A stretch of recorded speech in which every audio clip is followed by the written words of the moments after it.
चला तर बघूया आपल्या मौखिक आरोग्याची तपासणी कशी केली जाते जेव्हा जेव्हा डेंटिस्टला व्हिजिट करता. Hi, I am doctor Avanti. I am a implant specialist dentist. मौखिक आरोग्याच्या तपासणीमध्ये सगळ्यात पहिल्यांदा तुमच्या दातांच्या काही किडलेल्या आहेत का, दातांना काही डॅमेज झालेलं आहे का, हिरड्यांना काही इन्फेक्शन झालेलं आहे का, आणि मग तुमच्या जिभेला, अशा 3 गोष्टी तपासल्या जातात. नंतर एक एक्सरे घेतला जातो. त्या एक्सरेमध्ये दाताचं मूळ आणि मुळाभोवती असलेल्या हाडाची तपासणी केली जाते. काही इन्फेक्शन लागले का हे रूल आउट केलं जातं.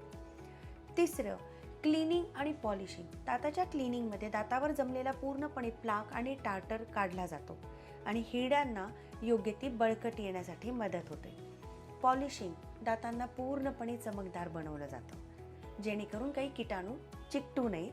त्याच्यामुळे दातांमध्ये येणारी दुर्गंधी कमी होते, हिरड्यांचे बऱ्यापैकी आजार सगळे कमी होतात. त्यामुळेच म्हणते, आपल्या डेंटिस्टला व्हिजिट करायला विसरू नका. 6 महिन्यातून एकदा व्हिजिट करा.